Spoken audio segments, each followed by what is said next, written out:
28 de octubre, hoy se cumplen 3 meses desde la celebración de las elecciones presidenciales en Venezuela. El Consejo Nacional Electoral dio como ganador a Nicolás Maduro sin que aún exhiba las actas oficiales que acrediten ese dudoso resultado. Quienes sí mostraron las actas con sus respectivos códigos de verificación fueron los líderes opositores que insisten en que el verdadero ganador de la elección, por un amplio margen además, fue Edmundo González, hoy exiliado en España. Los venezolanos exigen transparencia y respeto a la voluntad popular. El 10 de enero se ha convertido en una fecha referente para lograr un cambio. Eso no quiere decir que ese día el país tendrá otro gobierno. El politólogo Benigno Alarcón señala que hay un conflicto no resuelto a causa de los resultados de la elección presidencial y por eso es muy difícil pasar la página. La realidad del asunto es que creo que estamos lejos de poder pasar la página. Es un conflicto que al no estar resuelto va a pasar básicamente lo que pasa con todo conflicto que está estancado. Más tarde o más temprano escalará. No solo los venezolanos no están dispuestos a pasar la página de las presidenciales y sus resultados. La comunidad internacional ha demostrado que tampoco está conforme. La comunidad internacional cada día se viene alineando más en contra del reconocimiento a Maduro. Lo vimos en la Unión Europea, por cierto, ahora con un parlamento que es mucho más contrario a Maduro de lo que era el anterior, y lo vimos en los BRICS, donde muchos de manera inesperada vieron como Brasil, en el pasado un aliado cercano a Hugo Chávez e inclusive a Maduro, terminó utilizando su poder de veto como miembro fundador del BRICS, del grupo de los BRICS, para impedir la entrada de Venezuela. Es poco probable que el CNE muestre las actas. ¿Sabe lo que pasó? Toda la comunidad internacional sabe lo que pasó, y cuando tú presentes un acta va a haber muchas personas que dicen: esa no es el acta que yo vi, esa no es el acta que se produjo en mi centro, esa no es el acta que yo vi en el momento de la verificación ciudadana.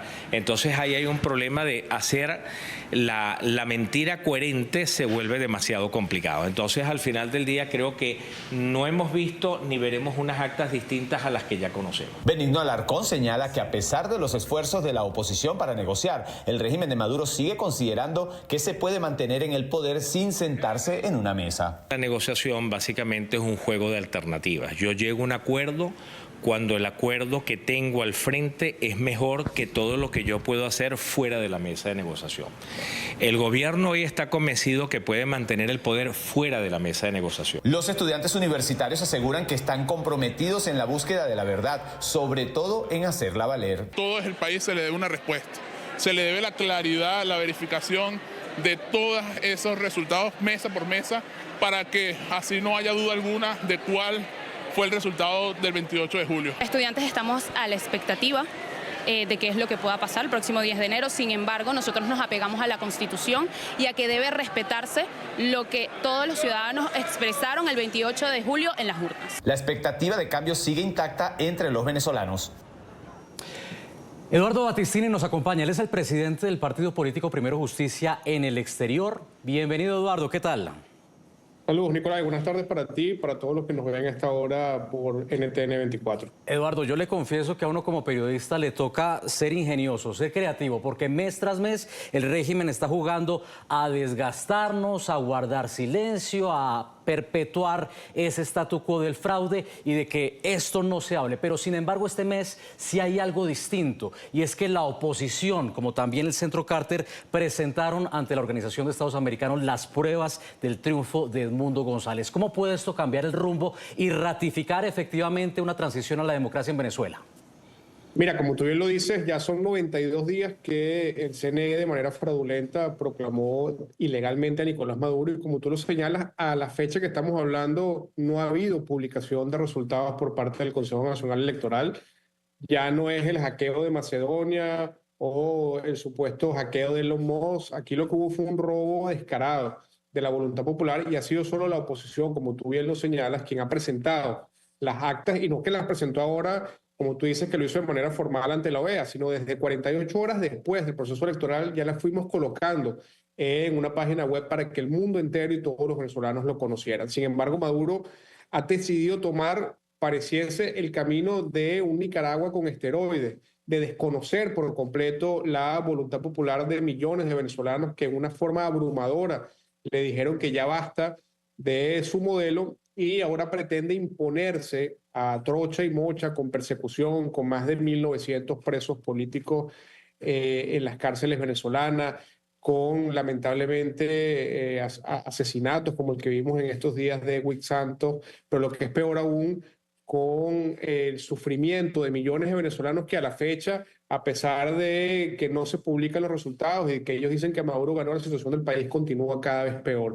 Y la situación ha llegado a tal límite que incluso países como Brasil vetaron el ingreso de Venezuela a las BRICS precisamente porque no hay certeza de ningún tipo de que Nicolás Maduro haya resultado ganador. Entonces Venezuela está inmersa en una profunda crisis política que sin duda alguna genera crisis económica y crisis social, y yo creo que la oposición tiene en este momento una oportunidad gigantesca de, con el apoyo de la presión internacional, hoy sucedieron dos eventos importantísimos. El Congreso de Panamá aprobó el reconocimiento a Edmundo González, pero la primera ministra de Italia recibió también en persona a Edmundo González. Yo creo que aquí lo que hay es que forzar una negociación que, como tú bien dices, permita que Edmundo González pueda ir a Venezuela y juramentarse el 10 de enero en la Asamblea Nacional. Creo que ese es el único camino posible. Cualquier otro intento de negociación que no pase por el reconocimiento al resultado del 28 de julio sería una doble victimización al pueblo de Venezuela. La primera, como te lo digo, con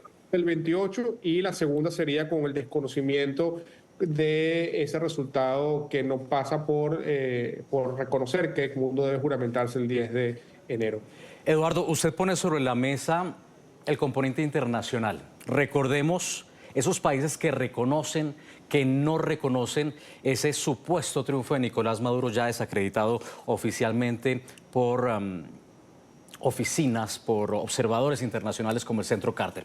Al menos 7 países, entre ellos Estados Unidos y los sudamericanos Argentina, Ecuador, Perú y Uruguay, dieron por válidas las evidencias de las actas divulgadas por la oposición, al igual que los parlamentos de España y República Dominicana, a pesar de que los gobiernos de sus países pues han estado en otro tipo de tónica. Gobernantes como Gabriel Boric y Nayib Bukele acusaron al chavismo de robarse la votación y denunciaron un fraude. Hay otro grupo que espera evidencias de la votación para fijar postura. Países como Colombia, Brasil, México, Japón, Reino Unido y la Unión Europea piden un recuento transparente de votos, y hasta que eso no suceda no reconocen a Nicolás Maduro ni a Edmundo González. Yo me pregunto qué más transparente que la verificación que ha hecho ya el Centro Carter. Ahora, entre esas naciones que celebraron la victoria de Maduro están Rusia, China, Irán, Turquía, Corea del Norte, Serbia, algunas del mundo árabe, varias de África y del Caribe, así como los regímenes de Cuba, Nicaragua y el gobierno de Honduras. Eduardo, ¿qué podría haber distinto a 2019 cuando Juan Guaidó se proclamó presidente interino de Venezuela? Porque en ese entonces contaba con el respaldo de países que sí lo reconocían. ¿Puede pasar lo mismo? ¿Cómo garantizamos de que esto no se quede en lo que pasó en 2019?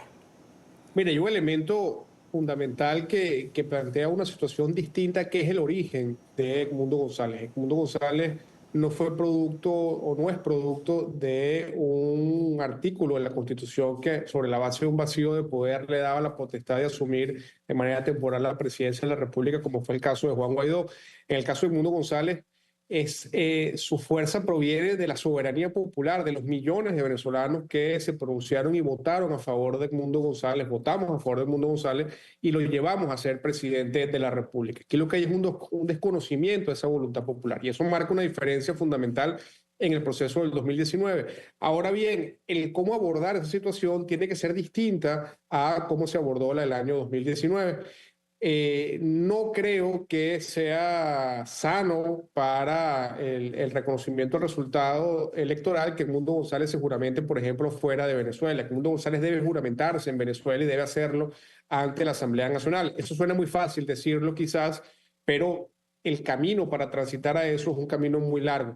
Sin embargo, lo que tú dices sobre los países, yo creo que hay unos países que son muy importantes en ese proceso de cara al mes de enero. Yo subrayaría ahí Colombia como un país fundamental en ese proceso. Y ya hemos visto cómo, y tú lo señalabas en tu descripción, países como Chile o como el mismo Brasil, que son de una tendencia mucho más pro a la izquierda, bueno, ya han sido prácticamente catalogados de agentes de la CIA. Resulta ser que Lula da Silva pasó de ser, en cuestión de horas, un presidente de la vanguardia de la izquierda latinoamericana para el régimen de Maduro a convertirse en un agente del imperio, ¿no? Es decir, así está la lógica de un régimen que le voltea la espalda a todo el que lo demuestre y que lo exhibe como un régimen fraudulento. Yo creo que Colombia en ese sentido tiene un papel fundamental.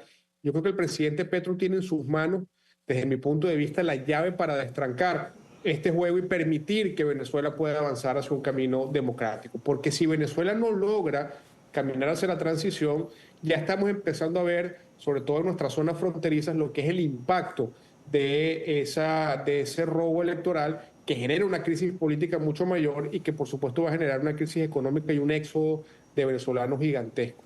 Pero además de eso, yo creo que es importante hacer esfuerzos por entender que no podemos dar por válida la narrativa del gobierno de Maduro, del régimen de Maduro, que ahora pretende vendernos que Venezuela debe ahora entrar en una suerte de paz social. En Venezuela no hay ninguna guerra. En Venezuela lo que hay es un régimen que está enfrentado a millones de venezolanos que son mayoría y que decidió arrebatarle el derecho a decidir su futuro. Eso es lo que está pasando en Venezuela. ¿Y cómo se lo ha arrebatado? Con represión, con encarcelamiento, con muertes por parte de agentes del Estado y, sobre todas las cosas, con persecución a un grupo político.